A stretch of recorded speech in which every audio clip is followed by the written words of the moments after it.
The footman's white glove reached past Clara's shoulder and lifted her plate while her fork was still in her hand. Half a slice of roast pheasant, 3 small potatoes, gone. For one moment, Clara sat perfectly still, her fork hovering over empty white linen, and she felt 11 pairs of eyes decide, all at once, not to look at her. "Discipline," her grandmother announced to the table, her voice as smooth as the silver candlesticks, "is what separates ladies from strays." Somebody coughed politely. Somebody else reached for the wine. Down the long table, laughter started again, careful and thin, the way laughter sounds when everyone has agreed to pretend nothing happened. Clara lowered her fork. She folded her hands in her lap.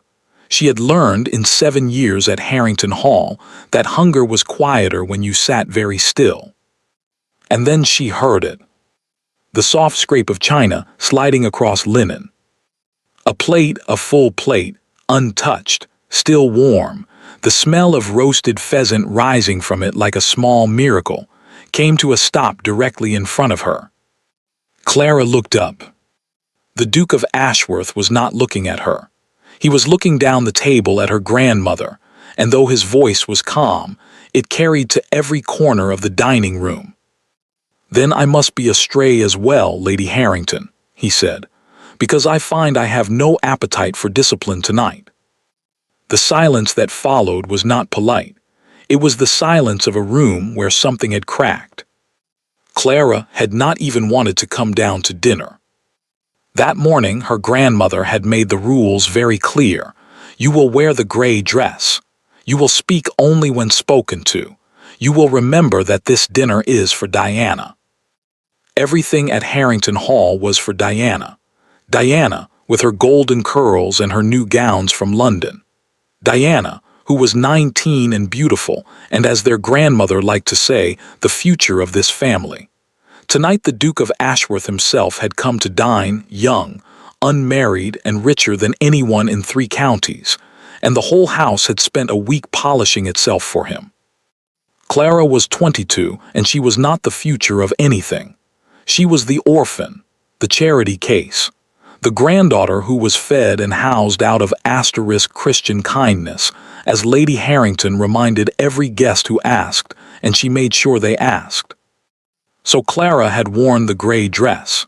She had taken the chair at the far end of the table, half hidden behind a vase of lilies. She had kept her eyes down and eaten slowly, the way she always did, because slow eating made a small portion feel bigger. Too slowly, apparently. Lady Harrington's signal to the footman had been a single lifted finger. Clara knew that finger well. It had taken away her plate 100 times before for chewing too slowly, for sitting incorrectly, for looking sullen. But it had never done it in front of a duke. That was the strange part, Clara thought, staring at the full plate now steaming in front of her. Her grandmother never made mistakes in front of important people. Never. Unless it wasn't a mistake. Unless her grandmother had wanted the Duke to see it. "Your Grace." Lady Harrington's smile did not move, but something behind her eyes did. "You are too generous. My granddaughter's habits are a private family matter. I would not have them spoil your dinner." "Nothing is spoiled," the Duke said pleasantly, "except perhaps the pheasant if the young lady lets it go cold." He turned to Clara then. For the first time, he looked directly at her. He was younger than she had expected, 30, perhaps, with dark hair and the kind of steady gray eyes that seemed to weigh everything they touched. Everyone had spent the week talking about his fortune. No one had mentioned his eyes. "Please," he said quietly, "eat." Clara's hands were trembling.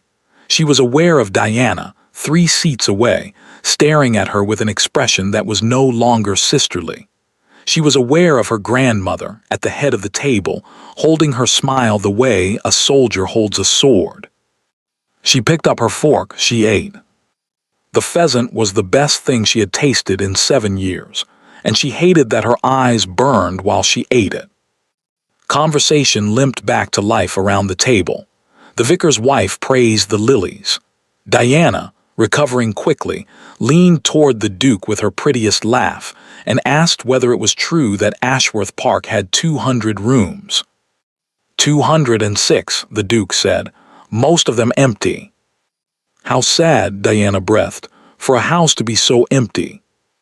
Yes, he said, but when he said it, he was not looking at Diana. He was looking down the table, past the lilies, at the girl in the gray dress. Clara dropped her gaze to her plate and told herself it meant nothing. Men like him did not look at women like her, not in that way. He had felt sorry for her, that was all. Tomorrow he would forget her name, if he had ever known it. She was wrong about that. He knew her name very well.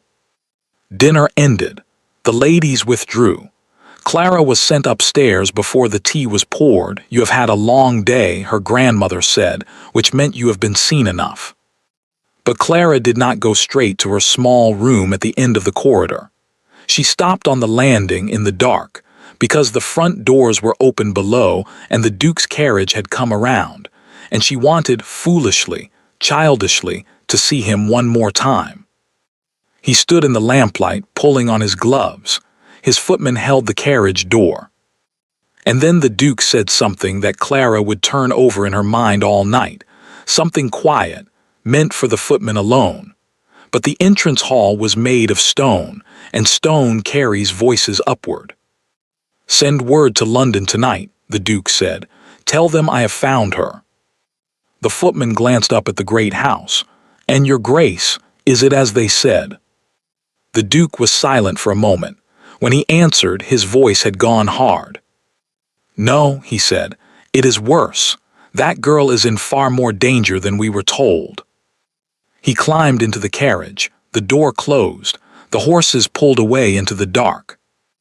And Clara stood frozen on the landing, her heart pounding against her ribs, 3 words repeating over and over in her mind. I have found her. The Duke of Ashworth had not come to Harrington Hall for Diana. He had come for her asterisk. Clara did not sleep that night.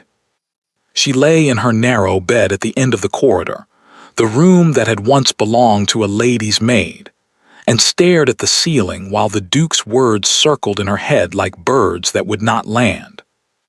I have found her. She is in far more danger than we were told. By morning she had almost convinced herself she had misheard. Stone halls play tricks. Tired minds play worse ones. Perhaps he had said something else entirely. Perhaps he had been speaking of someone else. Because the alternative made no sense. Nobody looked for Clara. Nobody had looked for her in 7 years. Not since the winter her father died and she had arrived at Harrington Hall with 1 trunk, 1 doll, and a black ribbon in her hair.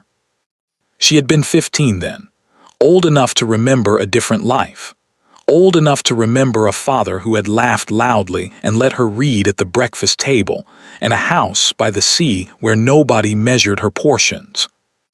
Old enough to remember her grandmother's very first words to her, spoken in the great cold entrance hall while the servants carried her trunk upstairs.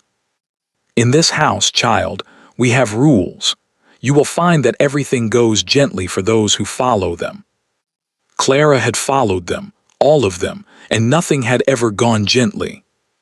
The rules of Harrington Hall were never written down, but Clara could have recited them like a catechism. Breakfast was served at 8. Clara's breakfast was served at 1:30, whatever remained. Tea and toast most days, on good days an egg. New gowns came twice a year for Diana. Clara received Diana's old ones, taken in at the waist and let down at the hem, always 1 season out of fashion, always in colors that had suited Diana and made Clara look like a shadow. When guests came, Clara was introduced last, if at all. My late son's daughter, Lady Harrington would say, with a small sigh that invited sympathy for herself. We took her in, of course. What else could one do? And the visitors would murmur how good she was, how charitable, and Lady Harrington would accept their admiration the way she accepted everything, as no more than her due. But here was the strange thing. The thing Clara turned over and over in her mind as she grew older, the thing that made no sense no matter how she looked at it. Her grandmother would not let her go. 3 years ago, the vicar's wife had offered to find Clara a position as a governess in Bath. A good family, kind people, a real wage. Clara had dared to hope for a week. Then Lady Harrington had refused coldly, absolutely, without one word of explanation. Last spring, a widowed cousin in Yorkshire had written, asking if Clara might come and be her companion. The letter had been answered within a day. The answer had been no. Clara was not wanted at Harrington Hall. That was made plain to her every morning of her life. And yet she was kept like something locked in a drawer, unloved and unused, but never, ever given away. Why? She had asked only once. 2 years ago, standing in her grandmother's study, she had gathered her courage and said, "Grandmother, I could earn my own bread. I could stop being a burden to you. Why won't you let me go?" Lady Harrington had looked at her for a long, long moment, and then she had smiled, a real smile, which was somehow worse than the false ones, and said, "Because charity, my dear, begins at home." That night, Clara's supper had not come up at all. She had never asked again. The morning after the Duke's dinner, the house woke in a foul temper. Clara heard it before she saw it. Doors closing too hard, a maid crying in the back stairwell, Diana's raised voice behind the morning room door. She caught only pieces, humiliated me in front of him, that little gray mouse. "You promised me, grandmother, you promised." And then her grandmother's voice, low and cold, the voice that ended all arguments. "He will come back. Men always come back to look at a pretty thing, and when he does, she will not be at that table. Now stop crying. Your face swells when you cry." Clara stepped away from the door and went down the servants' stairs, her heart drumming. She will not be at that table. So that was to be her punishment for the Duke's kindness. She would simply be erased. It was almost funny, she thought. He had given her a plate, and it would cost her a place at the table. In the kitchen, the cook pretended not to see her, the safest thing to do on days like this. But old Mrs. Pott did not pretend. Mrs. Pott had been housekeeper at Harrington Hall for 40 years. She was small and round and gray, and she was the only person in the house who ever said Clara's name as though it were simply a name, and not an apology. Now she pressed a warm bundle into Clara's hands, bread, cheese, a slice of cold pie wrapped in a cloth, and glanced at the door. "Eat it upstairs, quick, before anyone." "Mrs. Pott," Clara's voice came out steadier than she felt. "Last night the Duke of Ashworth said something as he was leaving. He said he had found me as though someone had been searching." She watched the old woman's face. "Why would anyone search for me?" The change was instant. Mrs. Pott went white, truly white, the color of cold ash, and her hands closed hard around Clara's wrists. "You heard wrong," she whispered. "I did not." "Then forget it. Forget it, child, for the love of heaven." The old woman's eyes darted to the door, to the window, as though the walls themselves reported to Lady Harrington. And perhaps they did. "You don't understand what house you're living in." "Then help me understand." Clara leaned closer. "Mrs. Pott, please. 7 years I have followed every rule. I have been hungry and silent and grateful, and I don't even know what I am being punished for. You've been here 40 years. You knew my father. You know why she keeps me here, don't you? You've always known." For a moment, Mrs. Pott said nothing. Somewhere above them, a bell rang, Lady Harrington's bell, sharp and impatient, and the old housekeeper flinched like a woman waking from a dream. She let go of Clara's wrists. She turned to go, and then at the kitchen door she stopped. "They made me swear on the Bible the day you arrived," she said, so quietly Clara barely caught it.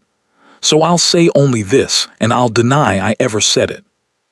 She looked back, and there were 40 years of secrets in her face. There is a reason you are kept in this house, Miss Clara, and it is not charity. Your grandmother is not ashamed of you." Mrs. Pott drew a breath. "She is afraid of you." The bell rang again, furious now. And Mrs. Pott was gone, up the stairs, leaving Clara alone in the kitchen with a bundle of bread and cheese in her hands, and a question that changed the shape of everything.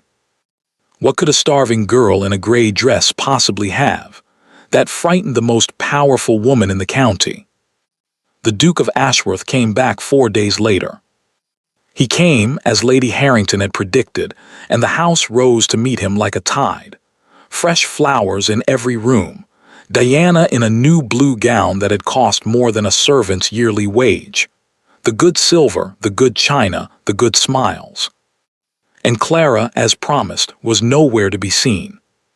She had been given her instructions the night before, delivered by her grandmother in the doorway of her small room, without so much as a good evening.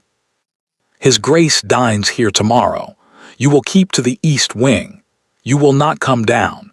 If you are seen at a window, if you are heard on a stair, if you so much as breathe in that man's direction, you will spend the winter with no fire in this room. Do I make myself understood?" "Yes, grandmother." The door had closed. Clara had sat down on her bed and, to her own surprise, laughed one small, tired laugh in the dark. The winter before, she had had no fire in her room either. Her grandmother had simply never noticed, or never cared. But something had changed in Clara since the night of the dinner. The words she was not supposed to have heard, "I have found her asterisk," and the words Mrs. Pott had refused to explain, "She is afraid of you," had lit a small, stubborn flame inside her that no rule could reach. For 7 years she had been a mouse, quiet, grateful, invisible. But nobody searches for a mouse, and nobody fears one. She kept to the east wing, exactly as ordered. What her grandmother had forgotten, because her grandmother never read, was that the east wing held the library. It was the one room in Harrington Hall that belonged in any true way to Clara. Nobody else ever entered it. The fires were never lit there, the dust lay soft on the shelves, and the tall windows looked out over the rose garden. Clara had spent 7 winters reading there in her coat and gloves. It was cold, but it was hers. She was curled in the window seat that afternoon, deep in a book of her father's old favorites, when the door opened behind her. "I was told," said a voice, "that this house had no library worth seeing." Clara shot to her feet so quickly, the book tumbled to the floor. The Duke of Ashworth stood in the doorway, alone. "Your Grace," her heart was hammering. You should not be here, that is," she caught herself. "One did not tell a duke where he should be. I mean, the family is in the drawing room. If you've lost your way, I can." "I have not lost my way." He stepped inside and closed the door halfway, enough for privacy, not enough for scandal, and the care he took over that small distance told her he had thought about it. "Your cousin is playing the pianoforte. I found I needed some air, and your grandmother assured me there was nothing in the east wing but dust and old paper." He bent, picked up her fallen book, and looked at the spine. "The Voyages of Captain Harwood," something flickered across his face. "My father had this exact edition. He used to read it aloud." He held it out to her. "It is not a common book." "It was my father's," Clara said. "It's the only one of his I managed to keep. The rest were sold when—" She stopped, careful. "It's not a common book, as you say."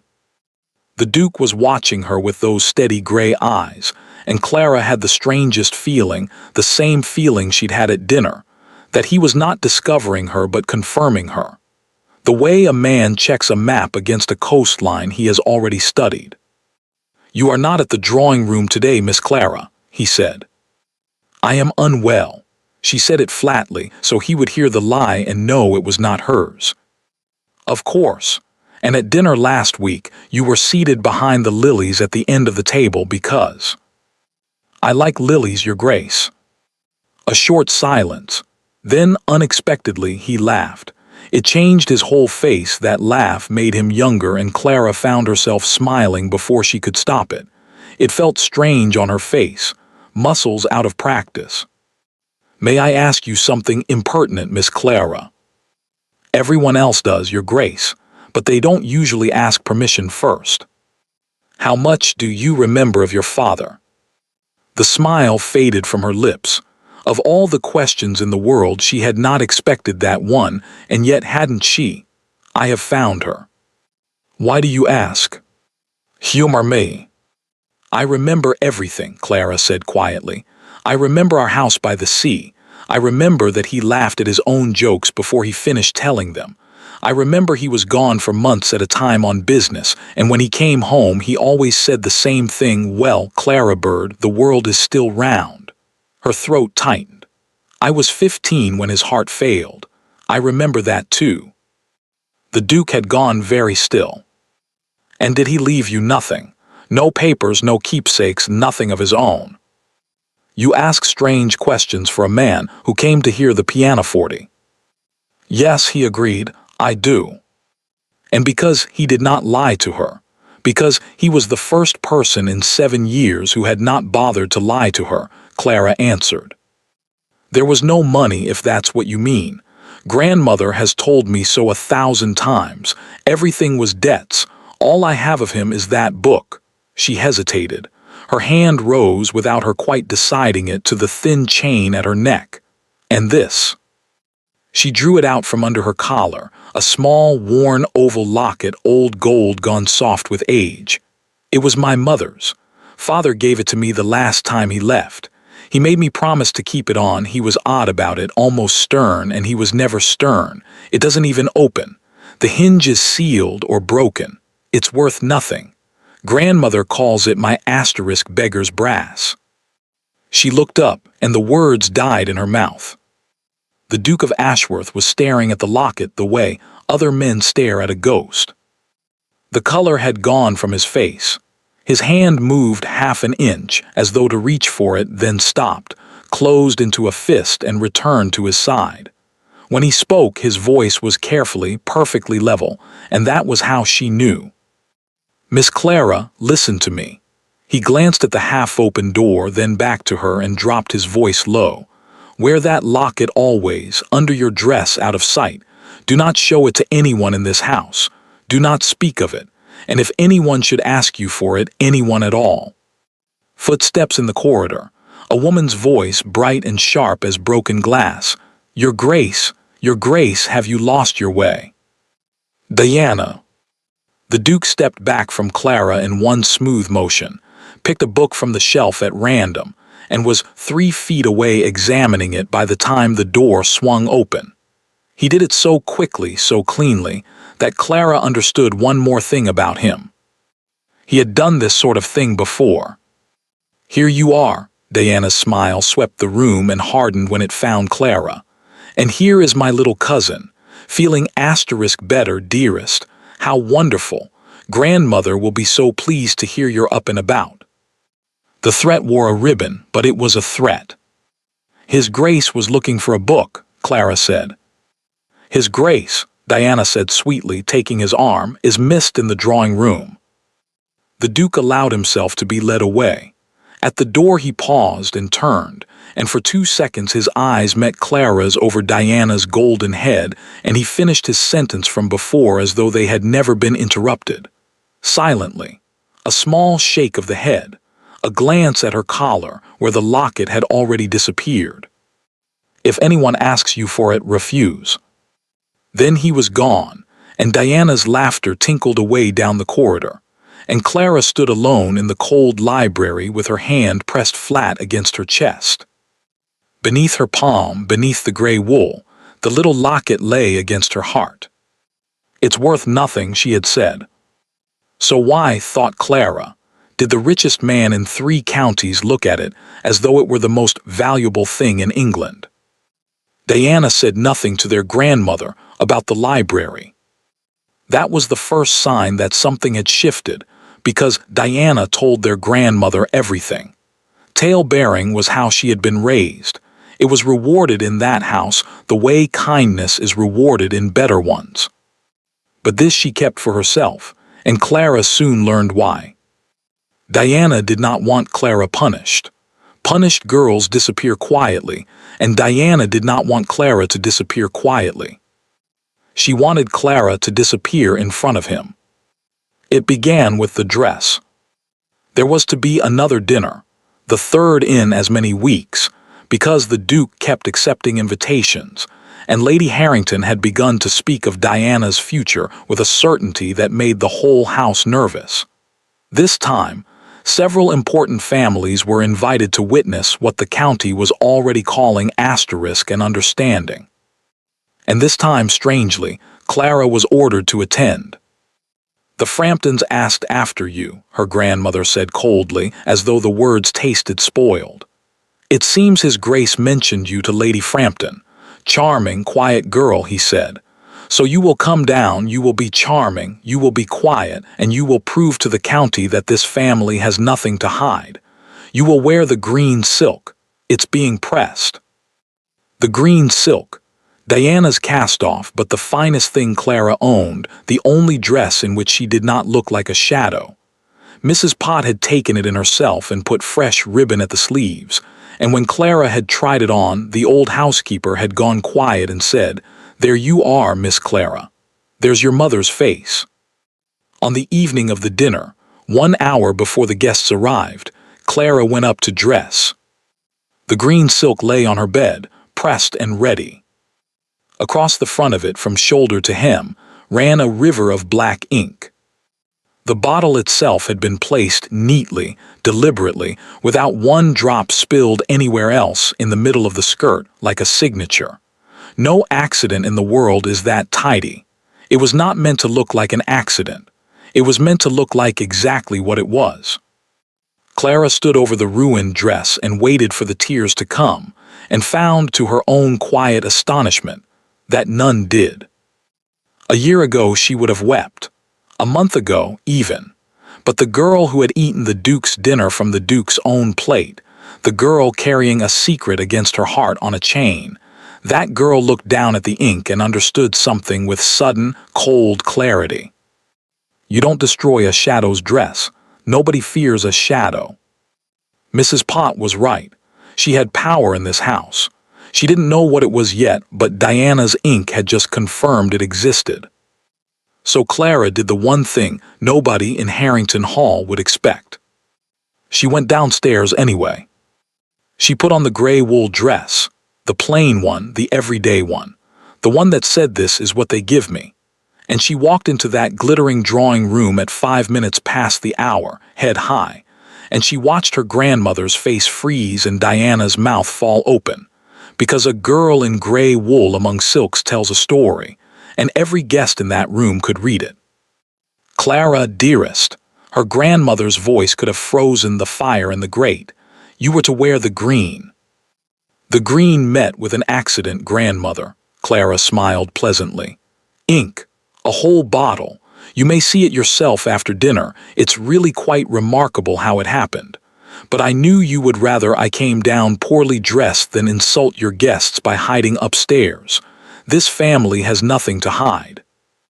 Her grandmother's own words, handed back to her in front of the county with a curtsy.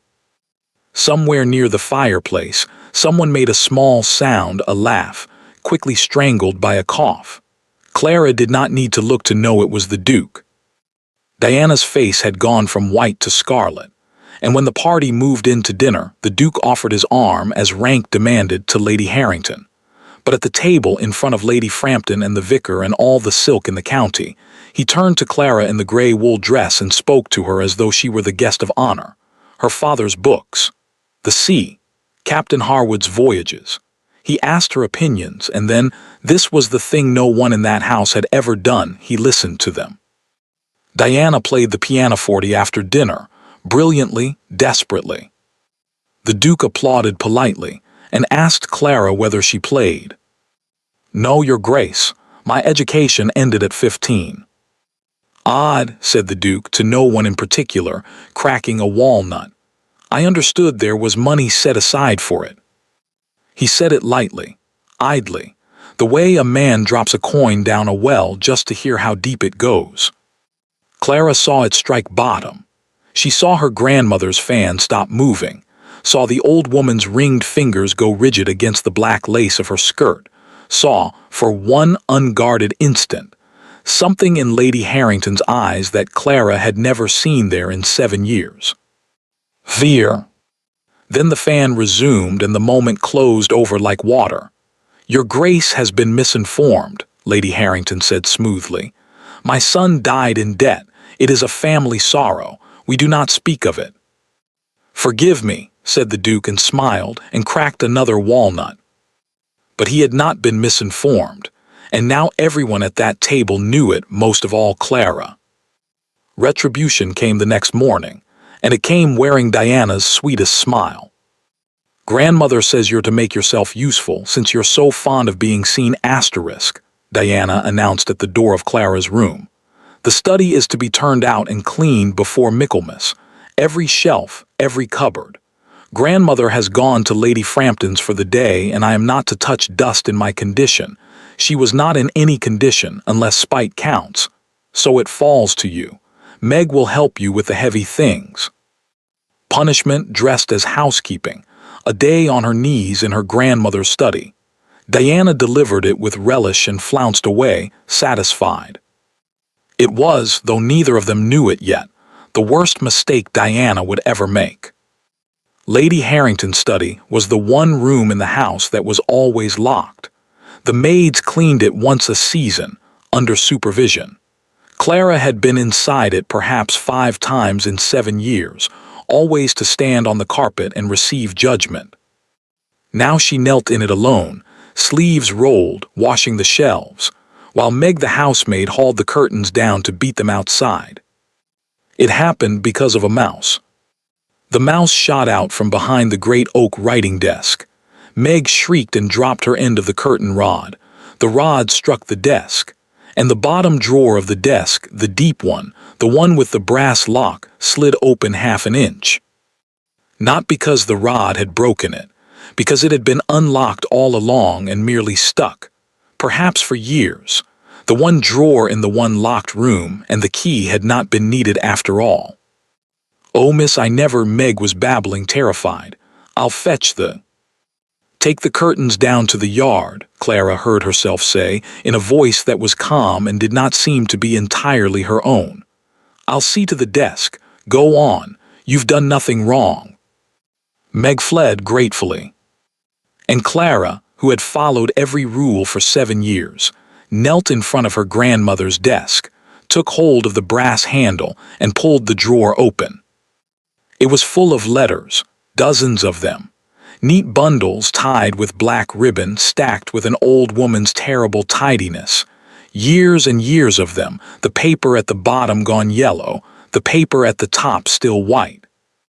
Every envelope had been slit cleanly open.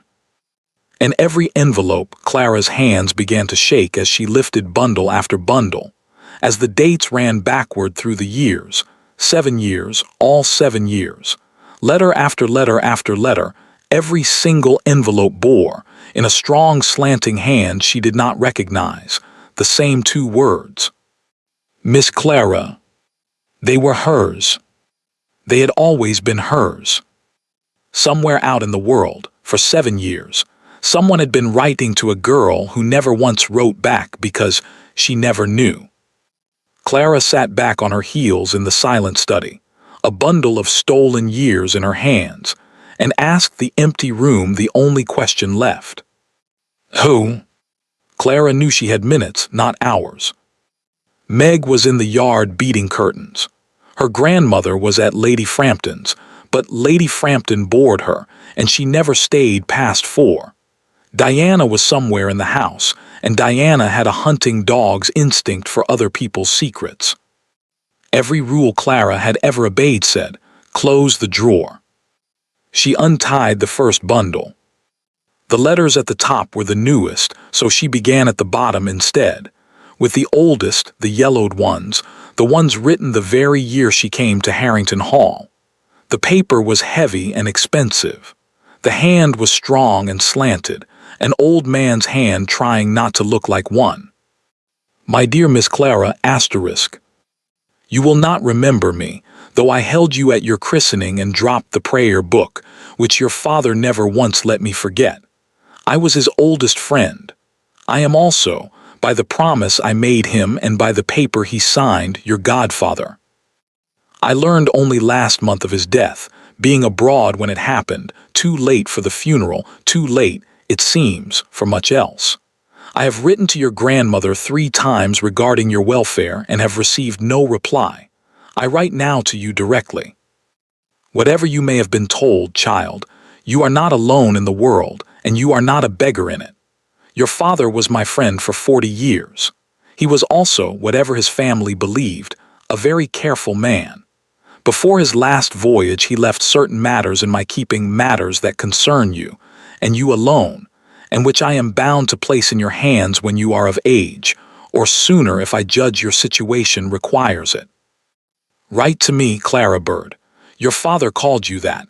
I hope you will permit an old man the same liberty. Your devoted godfather, Edmund Ashworth, asterisk. The letter trembled in Clara's hands. Ashworth. She sat very still on the floor of her grandmother's study, and the pieces her whole life had been broken into began, slowly, terribly, to slide together. The Duke's father, the old Duke of Ashworth, her father's oldest friend.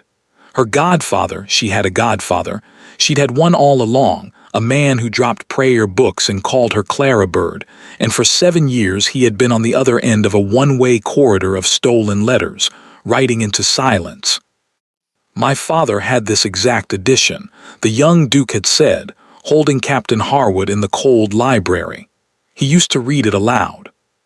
He had not been making conversation. He had been laying her father's book beside his father's book, the coastline against the map. Clara read on.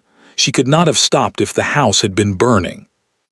The letters marched forward through the years, and they told a story in one voice, a story of a man growing first puzzled, then suspicious, then afraid.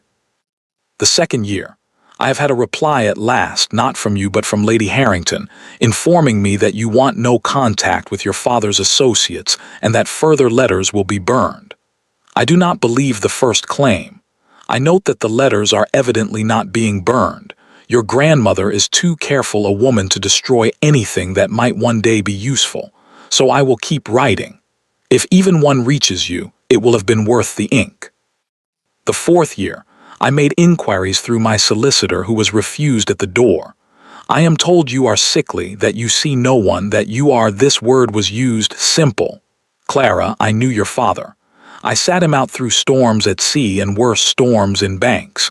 If his daughter is simple, I am the King of Spain. The 5th year, I am watched now too in my way. Twice my letters to the county solicitor have gone astray.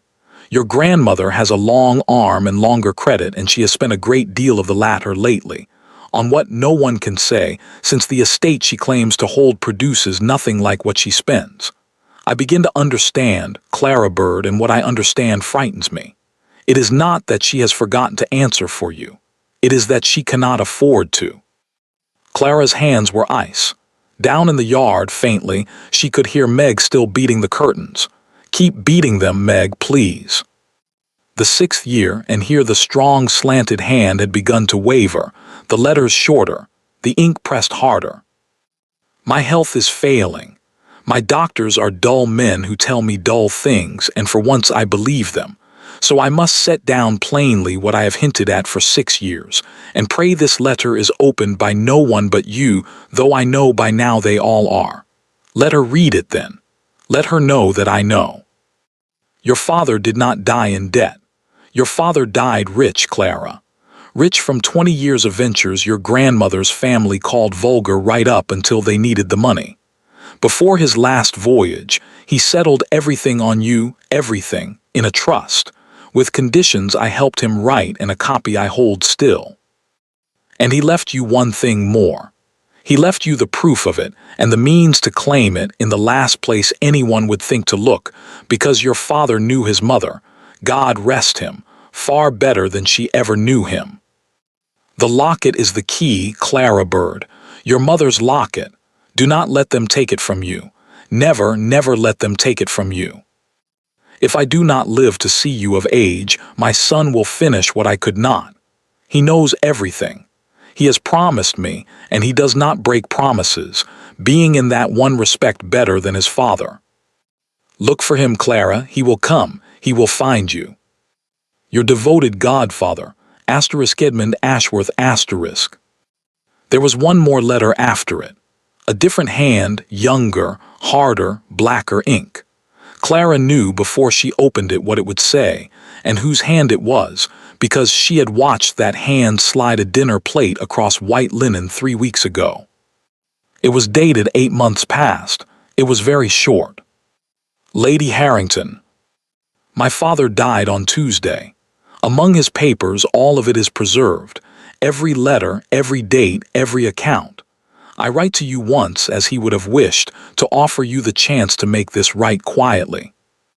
You will not take it. He told me you would not. Then know this. What my father pursued out of love, I will now pursue as a debt of honor, and I am told I have less patience than he had. You have something that belongs to Miss Clara. Miss Clara has something that belongs to her. I intend that the two shall be united. I do not make threats, I make appointments. Ashworth.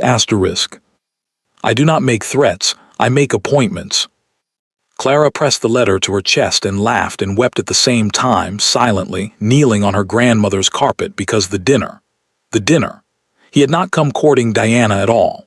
The invitation, the pheasant, the plate sliding across the linen. The Duke of Ashworth had walked into this house keeping a dead man's promise, and Lady Harrington had risen to greet him with her best silver, never dreaming that she herself had received his appointment 8 months before, opened it, read it, and filed it in a drawer with everything else, because Edmund Ashworth had been right about her to the very end. Your grandmother is too careful a woman to destroy anything that might one day be useful.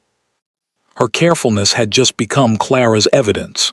7 years of it, tied in black ribbon. Clara knelt in the ruins of every lie she had been fed. There was no money. You are a burden. Charity begins at home. And felt the locket burning against her skin like a live coal, and understood at last why a starving girl in a gray dress could frighten the most powerful woman in the county. Because the girl was not a charity case. The girl was the heiress, and the whole house was living on her inheritance. She never heard the study door open. Well, said Lady Harrington from the doorway. Clara's blood stopped. Her grandmother stood perfectly composed in her black afternoon silk, gloves still on, bonnet still on, home early from Lady Frampton's, and her eyes traveled slowly, almost peacefully from Clara's face, to the open drawer, to the letters scattered on the carpet like the feathers of a shot bird.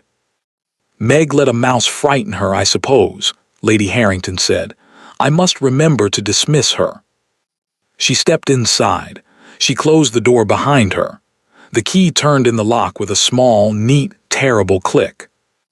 Now then, Clara. Her grandmother drew off her gloves, one finger at a time. It seems you can read after all. Shall we discuss what happens to girls who open other people's drawers? Lady Harrington did not shout. That was the thing Clara would remember afterward, that her grandmother never once raised her voice. She laid her gloves on the desk, smoothed them flat, and looked down at the letters on the carpet the way a housekeeper looks at a stain. Sit down, Clara. I'll stand. Sit down. Clara sat. 22 years old, and the habit of obedience folded her into the chair before her mind could object. She hated herself for it. Her grandmother saw the hate and smiled. You've read them then, all of them? Lady Harrington moved slowly around the desk. Of course you have. You're his daughter. He could never leave anything alone either. She lowered herself into the great chair behind the desk, unhurried, a queen returning to her throne. Very well. You've been playing at discovery all afternoon. Ask your questions. You will never have another chance, so I advise you to make them good ones. And Clara understood with a chill why her grandmother was so calm. She doesn't think it matters. She doesn't think I can do anything at all. Is it true? Clara's voice came out low. The money, the trust, is it true my father died rich? Her father, Lady Harrington said, died vulgar asterisk. There is a difference, though the bank refuses to recognize it. She folded her hands. He was offered everything a gentleman's son could want. A commission, the church. A respectable marriage. I had 3 arranged before his 20th birthday. He refused them all and went into asterisk trade asterisk. She pronounced the word the way other people pronounce a disease. Ships, cargo, warehouses in Bristol that smelled of tar and foreigners. His father forbade it. He went anyway. His father cut him off. He thrived. Do you know what it is, Clara, to be humiliated by a son's success? To have the county whisper that the Harringtons sneered at trade until trade made their boy richer than the lot of them. So the sin, Clara said slowly, was that he was right. Something flickered across the old woman's face, the first crack in all those years of porcelain. The sin was that he married asterisk, some merchant's daughter with sea air in her manners and one locket to her name. And when they were both dead, she first, then him, hearts, both of them, weak hearts run in vulgar blood. Do you know what he left me? His own mother. She leaned forward, and her voice dropped to something almost intimate. A asterisk stipend, a managing allowance. I was to be the paid caretaker of his brat, funded quarterly, audited annually, until the girl came of age at 25 or married, and swept the whole fortune off to whatever nobody she chose. My son put me on wages, Clara, in my own family. That was his gratitude. So you buried the will. I managed the situation. Lady Harrington sat back. The solicitor who held the local copy was elderly and agreeable.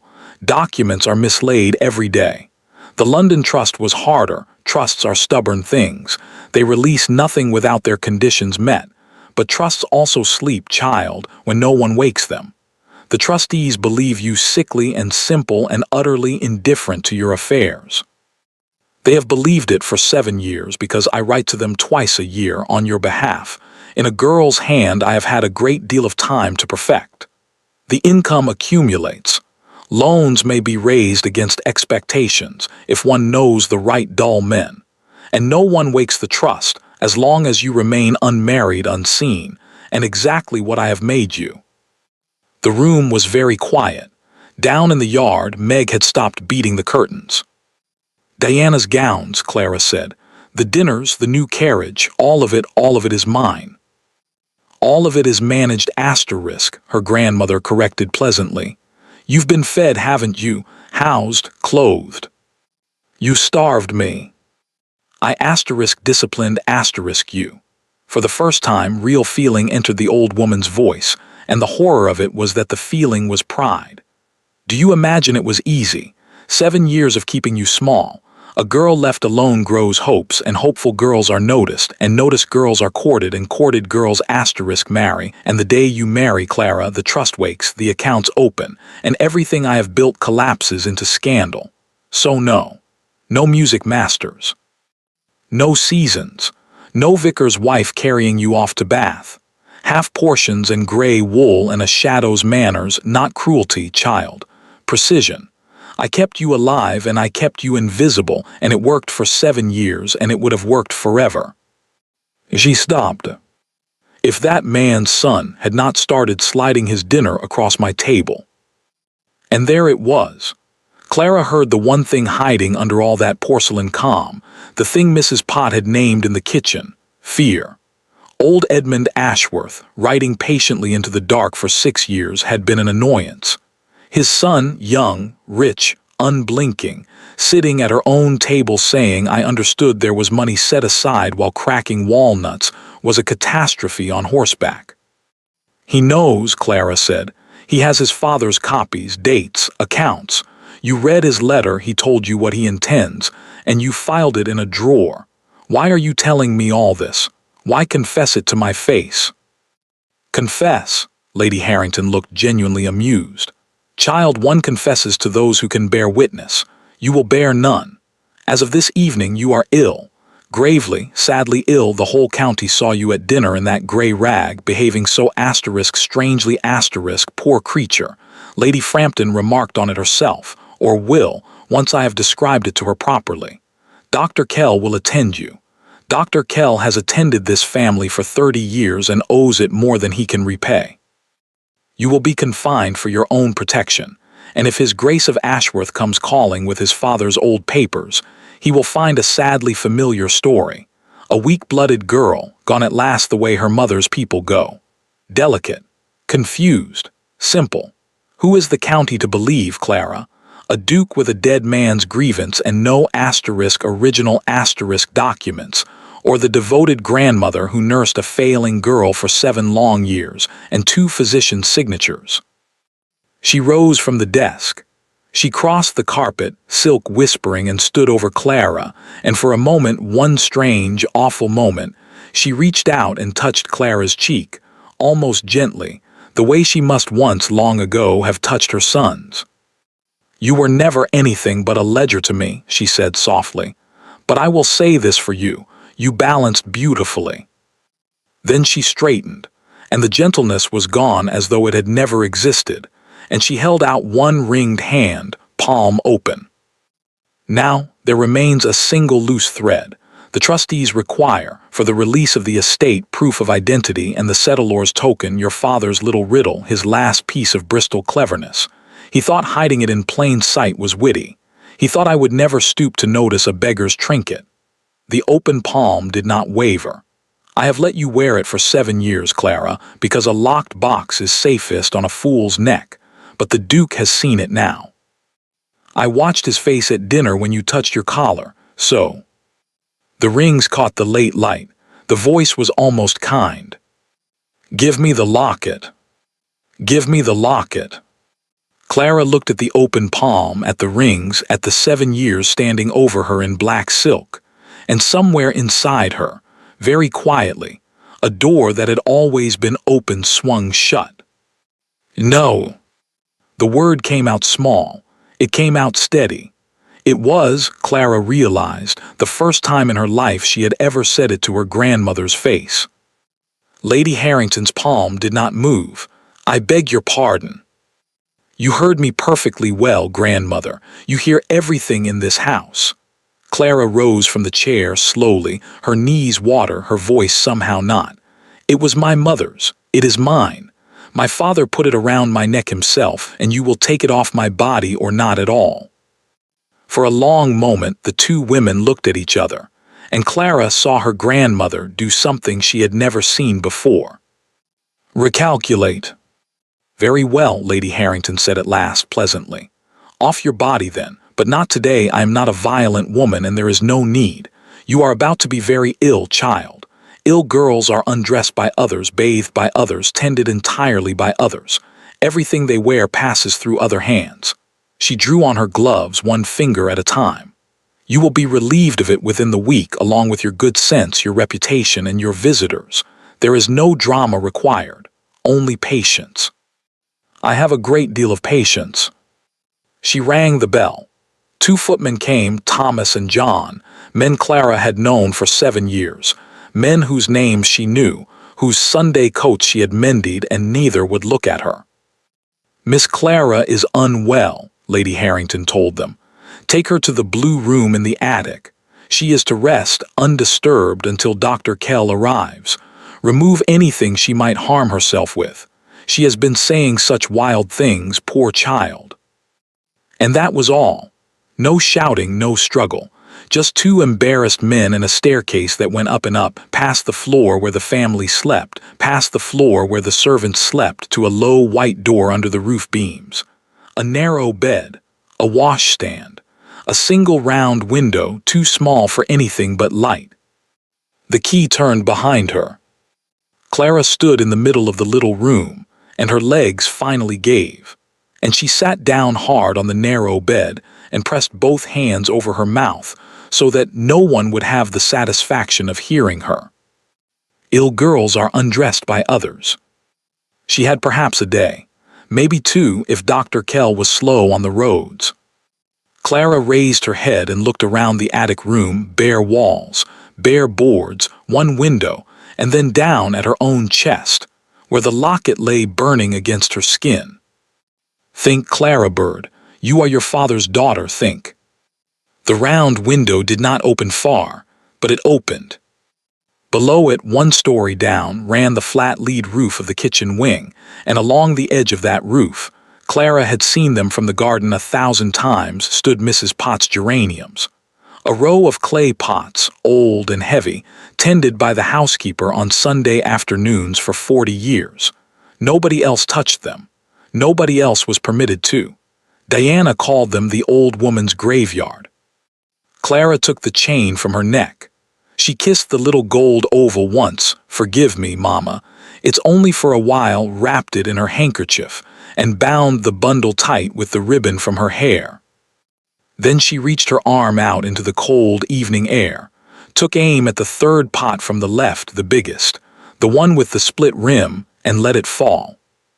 The bundle dropped, struck the soft-packed earth at the base of the geranium, and slid down between stem and clay rim out of sight.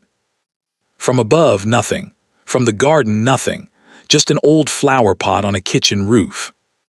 Clara drew her head back in and closed the window, and when the maid came an hour later, a new maid, a stranger, hired that very evening, because strangers asked no questions, and took away Clara's pins and her sash and searched her collar with apologetic fingers, she found a chain's faint mark on the girl's neck and nothing on it at all. There was a necklace, the maid reported downstairs. There was, Lady Harrington agreed calmly. Search the room. They searched the room. They searched it twice. They took up the mattress and ran their hands along every beam. An old flower pot on the kitchen roof held its geranium up to the moon and said nothing. The Duke of Ashworth came to dinner 2 days later. He came because the invitation had not been withdrawn. Lady Harrington was far too careful for that. A cancelled dinner breeds questions, and questions were the one crop she had never allowed on her land. Better to seat the county, serve the pheasant, and let everyone see for themselves how serene Harrington Hall remained. The table was perfect. The silver blazed. Diana wore rose-colored silk and laughed at everything. And at the far end of the table, behind the vase of lilies, stood one empty chair. The Duke saw it before he had taken 3 steps into the room. Clara, watching nothing from her attic, she could see only sky, could not know it. But Mrs. Pott, serving that night because a footman had been dismissed, watched His Grace of Ashworth look at that empty chair the way a general looks at a map. "I hope Miss Clara is not unwell," he said when the soup came. Alas, Lady Harrington's face arranged itself into sorrow. "Our dear girl has taken a bad turn, her nerves, well. Your Grace saw for yourself at our last dinner how altered she seemed, the grey dress, the wild talk. It is in her mother's blood, I fear. Dr. Kell is attending her and we pray, but the small, brave sigh of a martyr. We have sent word to Lady Frampton to postpone the harvest visit. Family must come first." "Of course," said the Duke. He said almost nothing else for the rest of dinner. He was charming to Diana and correct to the vicar, and he ate everything he was served, and only Mrs. Pott, refilling his glass, close enough to see, noticed that his eyes went between every course to the empty chair behind the lilies, not with sorrow, with arithmetic. When the carriage was brought round and Lady Harrington stood in the doorway performing her farewells, the Duke paused to compliment the house, the gardens, the kitchens, the pheasant. "Truly, my compliments, and mighty trouble the housekeeper for the receipt." His own cook despaired of pheasant. "Mrs. Pott would be honored," said Lady Harrington, who could see no danger in a recipe. And so, for 90 seconds, in the lamplight of the great door, the Duke of Ashworth bent his head over an old woman's murmured instructions about hanging time and juniper.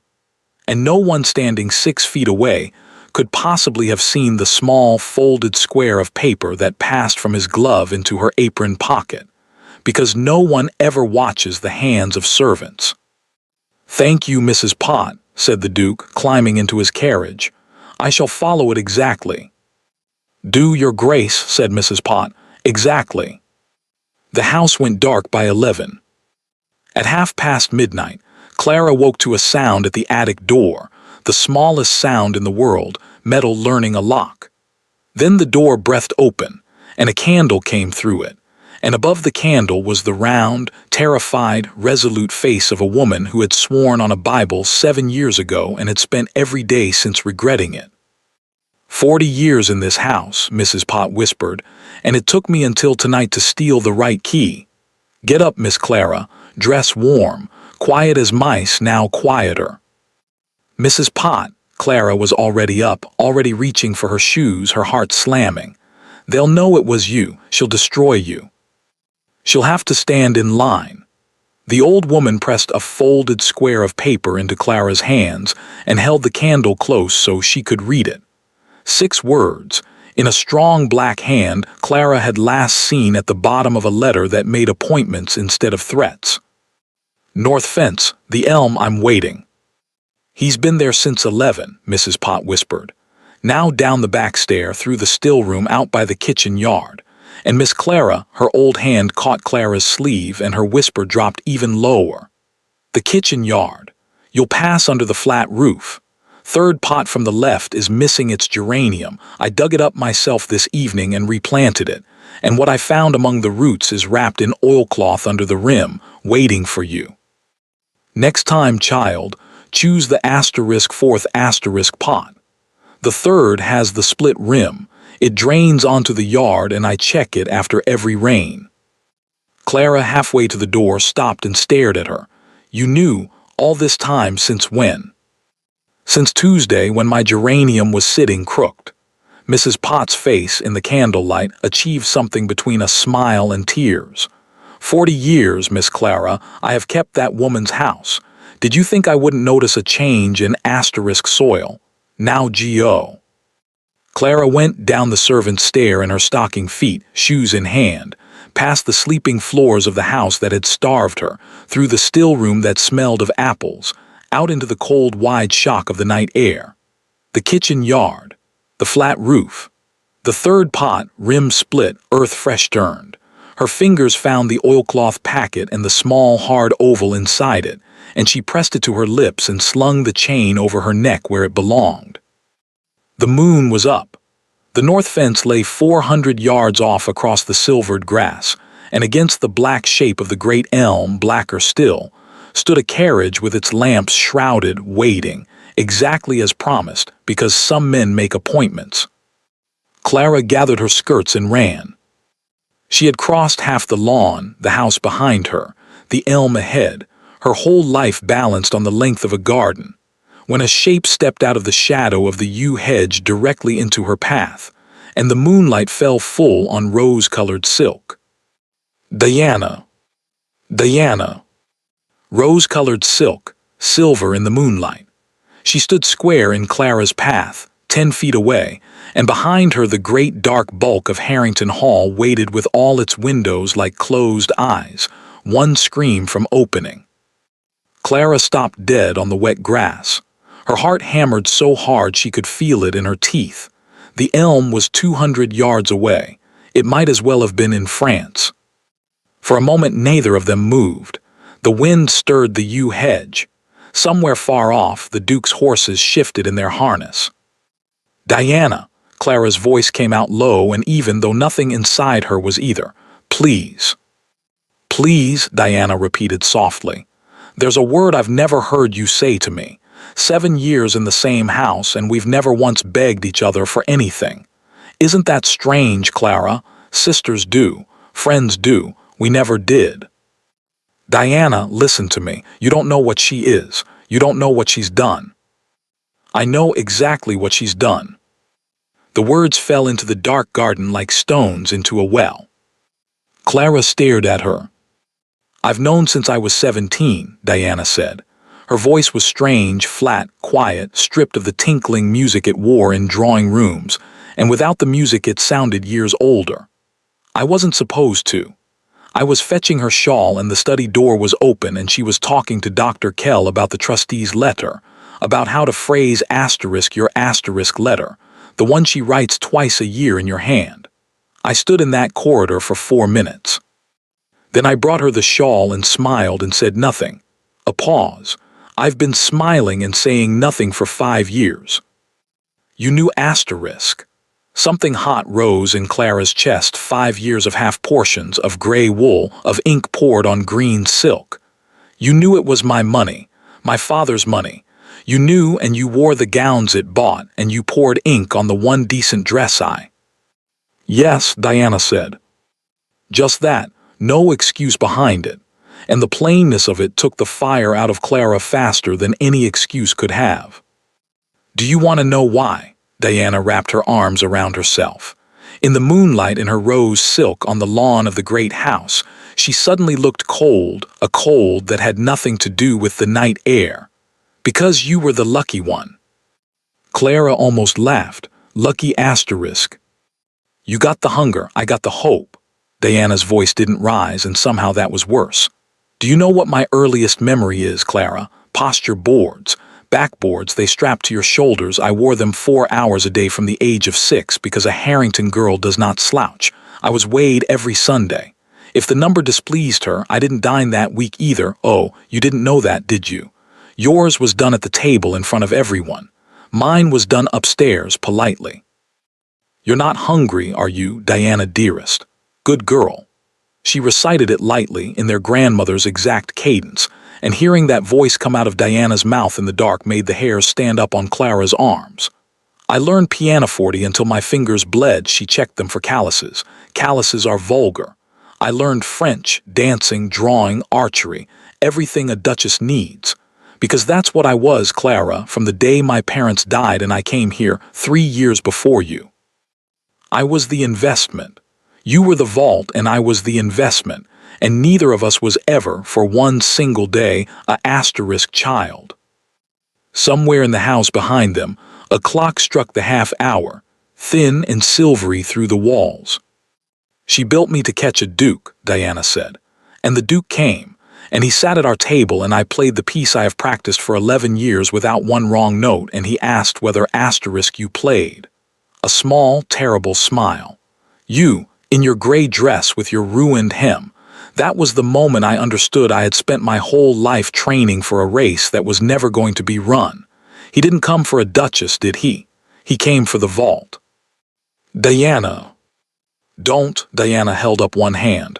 Don't you dare pity me, anything but that. She looked back at the house, the closed windows, the dark bulk of it, and when she turned again to Clara, her face in the moonlight had changed. The bitterness was still there, but something else had risen through it, something Clara couldn't name at first because she had so rarely seen it at Harrington Hall. Resolve. I came out here to stop you, Diana said. You should know that. When the house was locked up, I saw Pot take a candle up the back stair. The woman has never in her life carried a candle upstairs. She goes to bed at 9, and I knew. I stood at my window and I watched you cross the yard and dig in her flower pots, and I put on my cloak to come and stop asterisk you, because if you leave, Clara, do you understand what happens to me if you leave? The money goes. The house goes. The trust wakes, the loans are called, the whole 7 years of it comes out, and I go down with her. Everything I am was bought with everything they stole from you. There is no version of your freedom that doesn't cost me mine. I worked that out 5 years ago, standing in a corridor with a shawl in my hands. It's why I said nothing. It's why the ink. Her voice cracked just once on the last word, and she forced it flat again. I came out here to scream. The garden was utterly silent. Even the horses by the elm had gone still.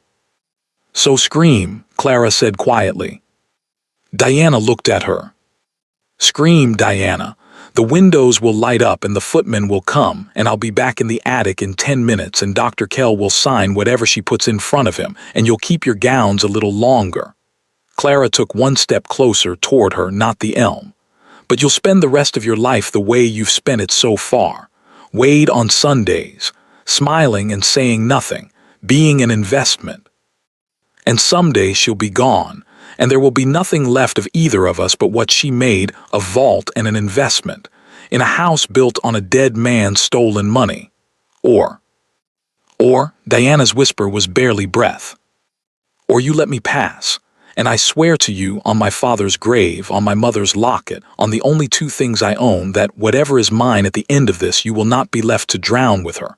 I don't forgive the ink, Diana, I'm not that good. But you were 6 years old and strapped to a board, and I know who did that to you, and it wasn't you. Clara held out her hand across the moonlit grass. We have never once begged each other for anything, so I'm not begging, I'm offering. Come to the fence with me, right now, there's room in the carriage. For a long, long moment, Diana looked at the outstretched hand. Then she stepped back. No, she said, and before Clara's heart could drop, Diana was pulling at the clasp of her own cloak, sweeping the dark wool from her shoulders, holding it out. If I vanish tonight too, she'll know within the hour, and there'll be riders on every road by two. But if I'm at breakfast, if I'm shocked, grandmother, she must have slipped out while we slept you by a full day's start. Maybe two. I'm the only person in that house she almost trusts. Use it. She threw the cloak around Clara's shoulders and fastened the clasp with quick, cold fingers. And for one instant, in the dark, they were standing closer than they had stood in 7 years.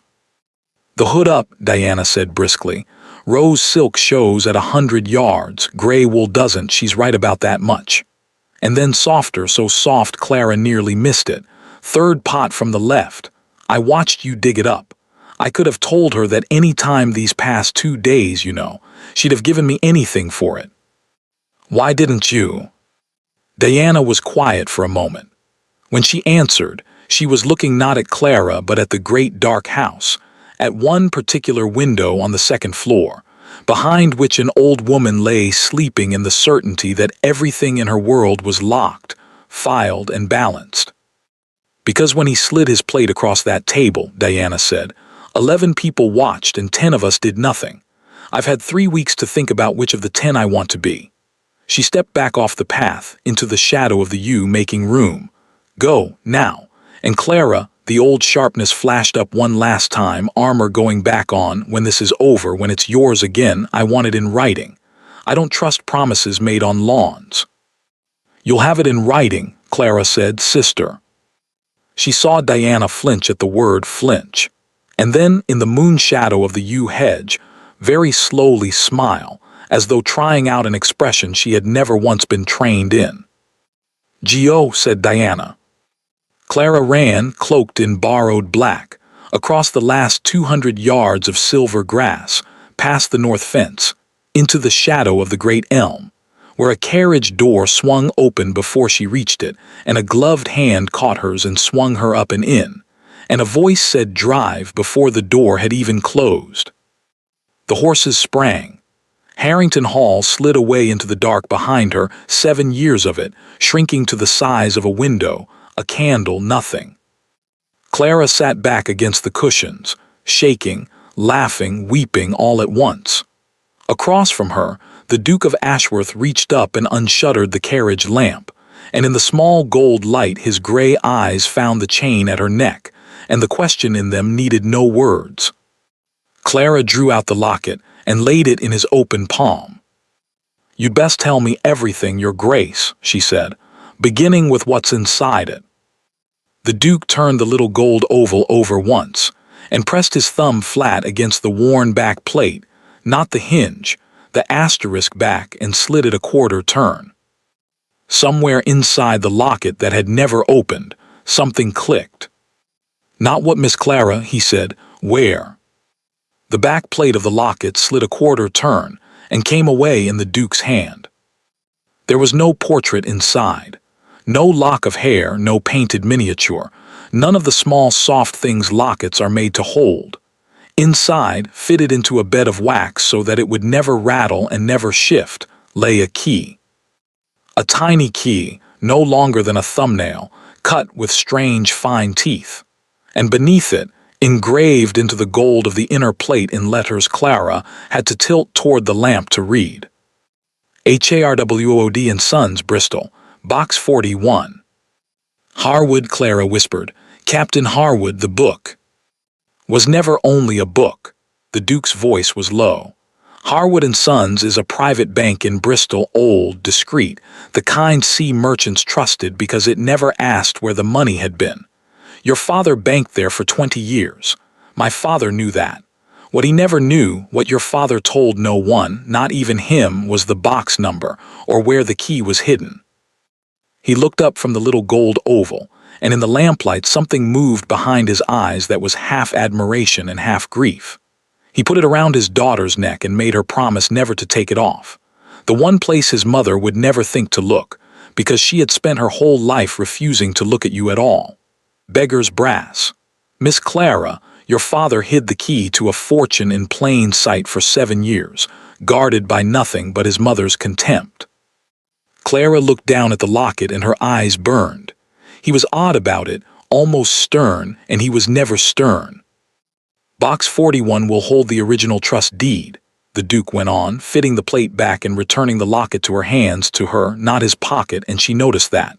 The will, the account ledgers, whatever a careful man locks away when he suspects his own family.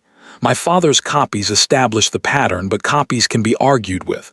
Originals cannot. With what is in that box, your grandmother is finished, not scolded, not embarrassed. Finished. Then we go to Bristol. I go to Bristol. He leaned forward. Listen to me. It is 2 hard days' ride west, and you cannot appear at a merchant bank at dawn, unmarried in a Duke's traveling carriage. That story would reach London before we did, and it would arrive wearing exactly the dress your grandmother will sew for it. No. Tonight I take you to my aunt, Lady Marrow, in Wenbridge. She is my mother's sister. She is a widow of ferocious respectability, and she has been waiting up for you since Tuesday, because I do make appointments, Miss Clara, and I made this one the day I saw that woman take away your plate. A breath of a smile there and gone. You will be safe, chaperoned, and unimpeachable. I ride for Bristol at first light with the key and your written authority. 4 days. 5 at the worst. Then we open the box, wake the trust, and end this. 4 days. After 7 years, it sounded like nothing at all. It would prove to be everything. Lady Marrow's house in Wenbridge smelled of lavender and beeswax, and Lady Marrow herself, small, white-haired, upright as a mast, met Clara at the door at 2 in the morning in full dress, looked her over once from ruined hem to borrowed cloak, and said only, "So you're Edmund's goddaughter. You have your father's chin. Cook is making chocolate. Nephew Bristol. Ride." For one day, Clara was happy. It shamed her a little afterward, how happy sleeping past 8 in a bed with 4 pillows, eating an entire breakfast that nobody took away, walking in a walled garden in one of Lady Marrow's dead daughter's dresses, sea green, while the old lady told stories about her sister's sons. For one day, Clara let herself believe that the story was already over, that escaping the house had ended the house's power. She had forgotten who had raised her. Lady Harrington did not send riders after the carriage. She did not rage, and she did not search. She sat down at her writing desk on the very morning Diana performed her shocked innocence at breakfast, and Diana performed it flawlessly, and she did what she had always done best. She wrote. By Thursday, the county knew, from Lady Harrington's own grieving lips, in calls paid and letters sent, that poor, unstable Clara had been taken, lured from her sickbed in the night in her condition, by a man who had dined thrice at her grandmother's table under the pretense of courting her cousin. The girl was not to be blamed, of course. The girl was ill, Dr. Kell would swear to it, had sworn to it in writing, alongside a second physician, a colleague from town who had examined the patient's history most thoroughly without the inconvenience of meeting her. The papers were already before Sir William Cray, the magistrate. A grandmother's petition, that the girl be returned to her legal guardian's custody, and a commission convened to rule upon her competence. And His Grace of Ashworth. Lady Harrington was too much of a Christian to say it, naturally. She merely asked, in drawing room after drawing room, with her handkerchief pressed to her lips, what sort of man spirits a disturbed young woman out of her family's care at midnight, and where, pray, is she now? and let the county's imagination do what the county's imagination always does. By Friday, the scandal reached London.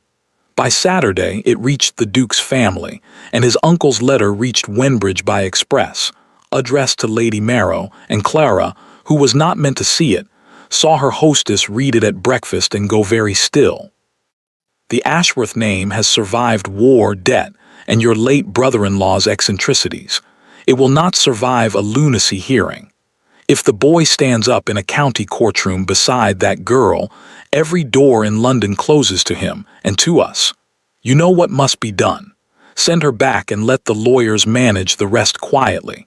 There is no fortune on earth worth a family's name. Lady Marrow folded the letter, fed it to the breakfast-room fire and said, "More chocolate, my dear." And Clara loved her for it and was terrified all the same. Because the summons came that afternoon. A constable, apologetic and immovable, on Lady Marrow's lavender doorstep. Miss Clara Harrington, being subject to the guardianship of the Dowager Lady Harrington, is required to appear before Sir William Cray at the Sessions House on Monday morning, there to be examined touching the petition of her guardian asterisk. Monday morning. And the Duke was in Bristol, 2 hard days' ride away, with the key around his neck now instead of hers, and no way in the world to know that the ground had been cut from under them in 5 days flat. Lady Marrow sent 3 riders west with letters. Sunday night one came back. The roads beyond Bath were drowned, a mail bridge down, the express service stopped. Of the Duke no word at all, no letter, no rider, nothing. "He will come," Lady Marrow said Monday at dawn, fastening her jet brooch like a soldier arming. "He is his father's son, he will come." But her hands, Clara saw, were not steady. The Sessions House at Wenbridge smelled of wet wool and ink. Clara sat on a hard bench in the long corridor outside the courtroom, in sea-green silk that felt like borrowed armor, and watched the county arrive to enjoy her. They came in murmuring 2s and 3s, faces from her grandmother's dinners, Lady Frampton among them, eyes bright with the particular hunger of respectable people at someone else's ruin. Inside, she could hear the scrape of benches. Dr. Kell was there, and the second physician, a folder of paper under his arm thick enough to bury a healthy woman alive. 9 o'clock struck, the corridor filled, the courtroom doors stood open, waiting. The Duke did not come. 1/4 past. Lady Marrow sat beside Clara with her spine straight and her jaw set and said nothing, because there was nothing left to say. 1/2 past. A clerk came out twice and looked down the corridor toward the street doors and went back in. The murmuring around them had a rhythm to it now, a rising, satisfied hum like flies. The street doors opened at 20 to 10, and Clara's heart leapt. And Lady Harrington came in. In black silk on Dr. Kell's arm, moving down the long corridor at the pace of her own funeral procession, gracious, grieved, magnificent. The crowd parted for her. Of course it parted for her. It had been parting for her for 50 years. She stopped in front of the bench. She looked at the sea-green dress for a long moment, and at the bare place at Clara's throat where Clara realized with a stab of cold. The chain no longer hung, and something in the old woman's face settled, satisfied, like an account closing. Then she bent down close so that only Clara could hear her, the corridor packed with the whole county, and the 2 of them utterly alone inside it. And her whisper was gentle, almost loving, the most terrible voice Clara had ever heard. "Sea green. Your mother wore sea green the one time I met her. It didn't save her either. A soft breath of lavender and dust. Look at the doors all you like, child. I taught you your whole life the one lesson that matters and you still haven't learned it. No one is coming." The clerk appeared in the courtroom doorway. Miss Clara Harrington. Lady Harrington straightened, smoothed her gloves, and smiled down at her granddaughter with all the warmth of a headstone. "No one is coming," she said again quietly. "No one ever came." And the terrible thing, The thing that made Clara's hands go cold in her lap as she rose from the bench to the sound of her own name was that in 7 years, on the evidence, her grandmother had never once been wrong. The courtroom was full. Clara walked down the center of it with her chin up and her hands folded, because if 7 years at Harrington Hall had taught her nothing else, it had taught her how to be stared at while starving. Benches of county faces on either side. Sir William Cray on the raised chair, an old man with tired eyes and a cold in his head. Dr. Kell at the table below, and beside him the second physician, and the folder of paper, thick as a Bible, that said a healthy woman was mad. Lady Harrington took her place with the unhurried ease of a woman, entering her own drawing room. It went the way it had been built to go. Sir William blew his nose and read the petition aloud. That the said Miss Clara Harrington, being of unsound mind and unable to manage her person or affairs, be committed to the care and custody of her guardian. Dr. Kell testified in a voice of gentle, practiced sorrow, the nervous decline, the wild accusations, the sad wandering of a disturbed girl into the night. The second physician agreed with everything in Latin, which took longer. Miss Harrington, Sir William looked down at her, not unkindly over his spectacles. These are grave findings. Have you anything to say to them? Clara rose. Only this, sir. Every word said of me this morning is a lie, and the woman who purchased the lies is sitting in the second chair, and the proof of it lies in a strong box in Bristol, box 41 at Harwood & Sons, my father's bank. Send for it, and you will find his true will, his trust, and 7 years of my grandmother's theft written out in her own careful hand. I ask only that. Send for the box. The courtroom rustled, deliciously scandalized. Sir William glanced at the papers before him. The court is aware of the claim, he said, and Clara's stomach dropped, because his voice had the flat sound of a door already closed. Lady Harrington's counsel has addressed it. There is no record of any such trust in this county. The claim rests on documents said to be held by a gentleman who, he looked at the empty doorway, and the whole courtroom looked with him, and Lady Harrington permitted herself the smallest movement of her lips, is not present. The court cannot weigh paper it has never seen, brought by a witness who does not appear. Unless the gentleman or his documents are before me by the rising of this court, I must rule upon the evidence I have. He will come, Clara said. So the court was assured an hour ago. Sir William dipped his pen. The court is still waiting. He will come. And her grandmother turned in her chair, slowly, for the whole county to see her patience, and looked at Clara with an expression of such tender, public pity that it took every year of Clara's training not to weep, which was of course precisely the trap. A girl who weeps in a lunacy hearing writes the verdict herself. No one is coming, no one ever came. Sir William signed the first page. He reached for the second. And the doors at the back of the courtroom opened. Afterward, the county never could agree on what it heard first, the doors or the mud. The Duke of Ashworth came up the center aisle of the Sessions House at Wenbridge looking like no duke the county had ever seen, hatless, unshaven, splashed to the collar. 3 days of hard road on him and a dispatch box under one arm, and behind him came a small neat man in black whom nobody recognized.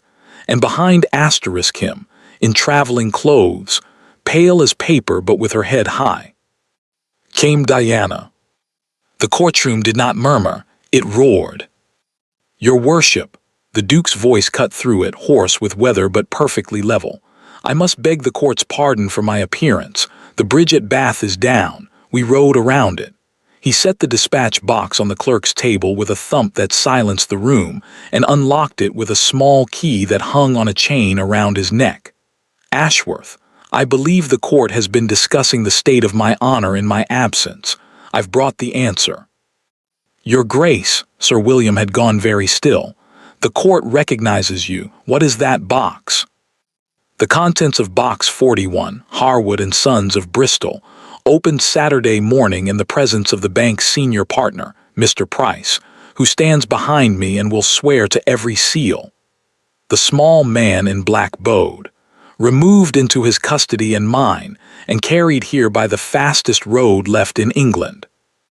Your worship will find, he began to lay documents on the table, one by one, like a man dealing a hand he has waited years to play, the original will of Clara Harrington's father.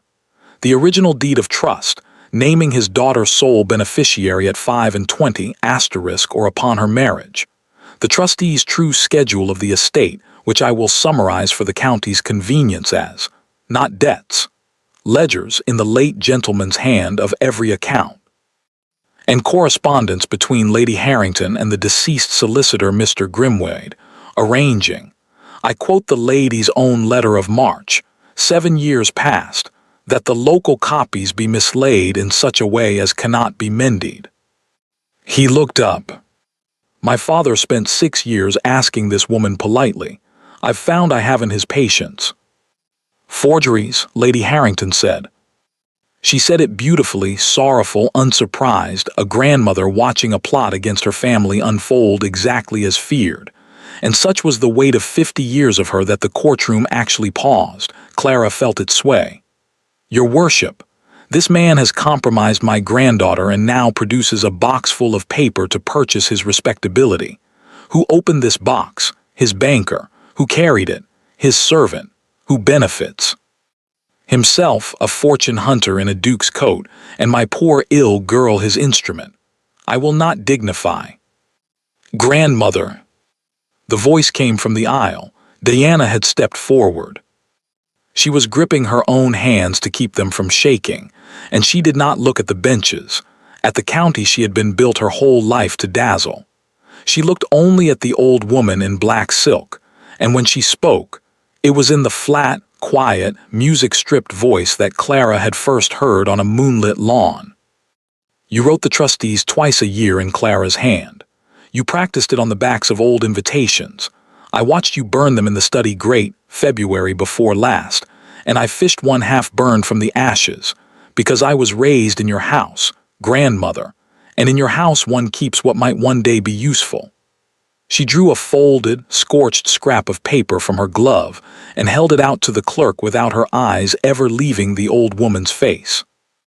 The hand on that paper will match the hand in the trustee's file, and it is not Clara's, and I will swear to where I found it. Dr. Kell has held your notes of hand for 11 years. The sum is £400. It's in the green ledger, second drawer, left side. The key is behind grandfather's portrait. And Clara, for one moment her voice cracked, and she forced it level the way she had been trained to force everything level. Clara was never mad. She was the only sane thing in that entire house. I ought to know. I helped drive her out of it. You could have heard a pin fall onto velvet. Diana, said Lady Harrington, and for the first time in Clara's 22 years the voice failed. Not broke, failed like a rope. Diana, everything I did, everything was for you. No, Diana said, it was for the house, I was furniture. Sir William Cray looked for a long time at the scorched paper, and at the documents ranked across his clerk's table, and at the banker, and at Dr. Kell, who had gone the color of tallow and was whispering urgently to the second physician, and finally at the old woman in black, around whom the courtroom air itself seemed to be emptying, the way a tide goes out. He took the petition, the one his pen had already half signed, and he tore it once lengthwise, and the sound of it was the loudest thing Clara had ever heard. The petition is dismissed. The physician's certificates are set aside and referred with the rest of these papers to the King's Bench, as is Lady Harrington. He blew his nose and looked over his spectacles at Clara, and his tired eyes were suddenly not unkind at all. Miss Harrington, it appears you are the most demonstrably sane person in this room. The court apologizes for the county's hospitality. You are free and, by every document before me, exceedingly rich. What happened next happened in front of 91 witnesses, was reported in 3 London papers, and was told at county dinner tables for 30 years, growing grander with each telling. But those who were truly present always insisted the truth needed no improving. The Duke of Ashworth, mud to the collar, 3 days unshaven. A scandal to look at crossed the well of the courtroom to where Clara stood and stopped, and for a moment said nothing at all. And then, before Sir William, before Lady Frampton and the vicar and the roaring benches, before the old woman sitting motionless and finished in her black silk, he said, "Miss Clara, a month ago I watched a room full of people decide you were worth nothing, and I gave you my dinner because it was the only thing on the table that was mine to give." His voice was steady, but his hands, Clara saw, were not, and she found she loved him for the hands. "You are now, as his worship observes, exceedingly rich, and I am told half of London believes I did all this to catch your fortune. So let us be clear before witnesses. Marry me, and your money shall be locked in trust to you and your children with your own choice of lawyers. I'll sign whatever they draft and be glad of it. I want none of it. I want the girl in the gray dress who said *I like lilies,' your grace * to a man she had every reason to distrust." He held out his hand, palm up, open, the way his plate had come to her across the linen, the way her grandmother's hand had come at her demanding the locket, the same gesture, the opposite meaning, asking instead of taking. "I have loved you, I think, since the pheasant. Do me the honor, but only if you want it." The courtroom held its breath. And Clara, who had learned at that woman's table how to be stared at, and had never once until this year been asked what she wanted, by anyone, about anything. Clara laughed, through tears in a courtroom, scandalously, gloriously out loud. "Well, your grace," she said, and put her hand in his, "it seems the world is still round." They led Lady Harrington out through the side door, past her granddaughters, and the county watched her go. She went upright. She went in silence, gloves smooth, spine straight, magnificent to the last, and utterly, absolutely alone, because at the door Lady Frampton turned her face away, and the vicar's wife studied her prayer book, and the rows of silk that had parted for her for 50 years did not part now. They simply, quietly turned their backs, one bench after another, like candles going out. At the threshold she stopped. She looked back once, not at Clara and not at Diana, but at the table where the ledgers lay open in the light, all her careful, patient, balanced years spread out for strangers to read. "Everything accounted for," she said, to no one at all. Then the door closed behind her, and the two sisters stood together in the roar of the courtroom, the vault and the investment, free on the same morning. And above the noise Diana leaned close to Clara's ear and said, in a voice with the first unbroken laugh in it that Clara had ever heard from her, "I want it in writing." 1 year later, Ashworth Park had 206 rooms, and for the first time in a generation, none of them felt empty. It was late September, and the long dining table was laid for 14, which at Ashworth, under the new Duchess, meant something quite particular. It meant Lady Marrow at the foot, upright as a mast, arguing happily with the vicar about roses. It meant Mr. Price the banker, who had ridden around a drowned bridge with a dispatch box and had somehow never stopped being invited to dinner. It meant Meg, formerly of Harrington Hall, presently of Ashworth Park, promoted twice in a year and still apologizing to furniture. And it meant, at the Duchess's right hand, in the place of honor she pretended not to notice was the place of honor, an old woman with 40 years of service in her back and a lace cap that had cost more than she would ever admit. Mrs. Pott had wept for one entire day when Clara asked her to come to Ashworth. She had then packed in 40 minutes.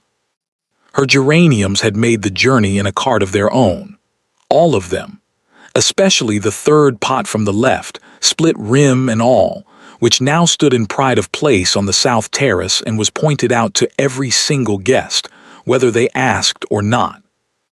There was one rule at the Duchess of Ashworth's table, and every servant in the house knew it, and it was never written down, because the rules that matter never are. No plate is taken until its owner is finished, no matter how slowly they eat, especially if they eat slowly. Diana came down from London for Michaelmas. She arrived in a whirl of parcels and gossip and a bottle-green traveling coat of extraordinary smartness, kissed Clara on both cheeks, kissed Mrs. Pott, who turned scarlet with pleasure and said, "Miss Diana, asterisk really," and announced that London was exhausting, that everyone in it was a fool, and that she had refused 2 proposals since Easter. "2," said Clara, walking her through the gallery. "The first was after my money," Diana said serenely, "which I found insulting and told him so, and also that the sum was in trust and he couldn't touch a shilling of it. You should have seen his face. It was the best evening of the season. The second was after my face, which was at least honest, but he laughed at nothing I said, and I have decided." She stopped at the tall window, looking out over the park, and for a moment the drawing-room brightness fell away and she was simply Diana, 20 years old, learning a life without a script. "I have decided I shall marry a man who laughs at what I actually say, or no one at all. I'm in no hurry. I was in a hurry my whole childhood. I've given it up." Her dowry had been settled the previous autumn from Clara's estate, drawn up by Clara's own lawyers, generous enough to raise every eyebrow in the county. Diana had received the papers, read every line twice, and sent back a 1-sentence letter that Clara kept in her writing desk and intended to keep forever. "It is in writing, and so am I. Thank you, sister." Of the Dowager Lady Harrington, the county spoke rarely, and always in the past tense, though she was not dead. The King's Bench had been patient and thorough, which is to say merciless. The estate was stripped back to its rightful line. Dr. Kell lost his license and left for the continent, and the great lady herself escaped prison only by the surrender of everything she had, which, as the whole county now knew, had never been hers at all. Harrington Hall was closed. Clara could have pressed further. Her lawyers had urged it. Instead, she had done the one thing her grandmother could never have done, and never understood. She had signed over a small annuity enough for a cottage, a maid, coal in winter, and not 1 shilling more, and closed the ledger. "Charity," Clara had said, handing the deed to the lawyers, "begins at home." The old woman lived now in a small stone house on the edge of a distant village, where she was known as a proud, silent person who dressed beautifully, corresponded with no one, and was invited nowhere. She kept her accounts. The maid reported in a green ledger every farthing entered in a fine strong hand, a lifetime of habit with nothing left to count. She never wrote to her granddaughters. She was, at the last, exactly what she had always been, perfectly balanced and perfectly alone. The Michaelmas dinner wound down the way the best dinners do, slowly, with the candles low and the laughter easy and nobody in any hurry to rise. Lady Marrow had won the argument about roses. Mrs. Pott had been persuaded, after 2 glasses of Madeira, to tell the story of the geranium pot again, and had told it magnificently, with new details that had certainly not happened. And at the head of the table the Duke of Ashworth watched his wife laugh, the Duchess, in sea-green silk, hair coming loose the way it did by the end of a good evening, and thought, as he thought most evenings, that his father had been right about nearly everything, but most of all about this. When the last course was cleared, every plate finished, every plate waited for, the Duke quietly signaled the footman away from the sideboard, rose, and did a strange thing. He slid his own plate, empty and shining, down the linen to stop in front of his wife. The table went quiet. Clara looked down at it, white china on white linen, and then up at him, one eyebrow rising, and 13 guests watched the Duchess of Ashworth try not to smile and fail completely. "You are a year too late, Your Grace," she said. "I've eaten." "Look again." She looked again. In the center of the plate, small and gleaming, lay her mother's locket, the worn gold oval, the old chain, absent from her neck since the courtroom, held these 12 months by lawyers and trustees and clerks as exhibit the first asterisk, and released at last. The letter had said to its owner, all matters being now concluded. But the chain was new. Fine new gold, strong links made to last another lifetime. and when Clara picked it up with unsteady fingers and pressed her thumb to the back plate, the way only 3 living people knew how, the plate slid a quarter turn, and inside, where a key had once lain hidden in wax for 7 years, there was now a scrap of paper, folded very small. She unfolded it, her husband's black decided hand, 4 words. For the next heir. Clara's head came up. The Duke was watching her with those steady gray eyes, and what was in them made her breath catch. The question, the certainty, the asterisk joy of a man who has done his arithmetic, and her hand went, without her quite deciding it, to rest below her heart, where for 3 weeks now she had been carrying the beginning of a secret she had told no one at all. "You knew," she whispered. "How could you possibly?" "Madam." The Duke of Ashworth reached across the corner of the table and took his wife's hand, to the growing delight of 13 guests and the open tears of one housekeeper. "You have eaten your breakfast at 7:30 every day of our marriage. This week you rang for it at *6*. I noticed things about your plate." His voice, which had held level in a courtroom before 91 witnesses, finally broke. "I have always noticed things about your plate." The table erupted. Lady Marrow struck the wood with her palm like a magistrate. Mrs. Pott abandoned all dignity into her handkerchief. Somewhere in the happy roar, Diana's voice rang out, "I had better be godmother, and I want it in writing." And the candles blazed, and the old house held its warm light out against the September dark. Clara laughed and wept and held the little locket to her heart. Her mother's locket, her father's cleverness, her daughter's inheritance, if it was a daughter. The smallest room in England that had held, at one time or another, everything that mattered. A key, a fortune, a promise, and now a future.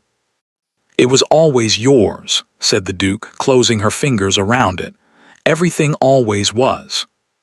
Outside, the last light faded over the park. Inside, no one hurried, and no one was hungry, and no plate, not one, was taken away before its owner was finished. They never were again. Thank you for listening to the story all the way to the end.